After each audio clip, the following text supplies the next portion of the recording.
Hey, good Monday morning, friends. It's Joe. Welcome to my scripture reflection for Monday, April the 15th. It's tax day, the last day to file your taxes. And it's a stressful day for many people, especially the accountants who have to process the taxes. I just spoke to a friend in the gym, and his wife is an accountant. I speak to my friend who's an accountant, and it is not an easy time dealing with the stresses that take place.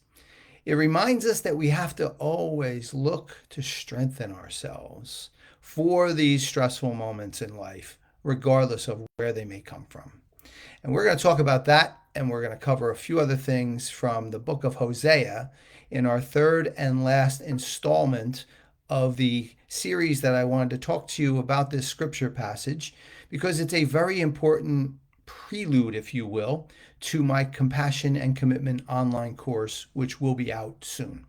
So I will like to now read you the scripture passage from Hosea. It's Hosea chapter 2, verse 18. I will make a covenant with all the animals and the birds. I will remove all weapons of war from the earth, all swords and bows, so you can live unafraid in peace and safety. So, just as a recap, in week one, we spoke about the importance of understanding what a covenant is, an agreement between us and God, that we know God will always uphold his end of this agreement, and how we should uphold ours as well. And that takes a little bit more sacrifice, it takes a little bit more wisdom, research at times, and making good choices. And then we spoke about the weapons in the middle of the verse and the weapons that are taken out of the world by God, but they need to be taken out of our hearts and minds as well. For thoughts and words can be weapons that destruct, and actions. So we talked about how thoughts become words, become actions, and how we have to monitor this for our own good as well as those that we are in dominion over, if you will. And those are the animals we share this planet with. And dominion, although it sounds like dominant, it is dominant in a sense, but it is dominant with a sense of responsibility. Responsibility and stewardship for this earth, for this planet, as no one will argue that humans are the most advanced species. And what we do with that responsibility really brings a lot of light onto our levels of compassion and strength and peace for this world.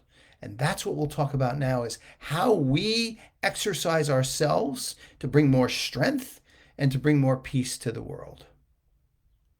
I introduce to you once again, as I've spoken of her often, my baby girl, Shelby Dwyer. Shelby was a pit bull. She was more than likely a bait dog for fighting. She ended up in a shelter. She was whittling away. She hadn't eaten. She had bad injuries to her back legs. She was very withdrawn. I brought her into our home to save her life. What I didn't know was she was going to save my life, and she did. But then I recognized that this dog had an inner strength about her like no other. And that inner strength came from a quietness, came from a stoic nature that she had, and came together with a need and a desire to heal others. And she did just that as a therapy dog for 10 years. Shelby never growled. Shelby never showed her teeth. Shelby never flexed her muscles, and she had plenty of muscles, believe me, as a very strong pit bull that she was at the time. She showed her strength by being very quiet. She showed her strength by being very meek and mild like Jesus. And she showed her strength by reaching out to others, knowing that they needed her quiet strength to get through whatever it was that they were dealing with. Shelby's strength took an amazing pinnacle when she became sick, and unfortunately, she passed away. She had cancer, and Shelby showed her strength then like no other time. She did that by remaining as stoic as she could, dealing with her pain and discomfort, but at that time, reaching out once again to me and to others by showing what life was all about for her which was about commitment to God and compassion to others. And she decided and knew that it was because she needed to have this quiet strength about her.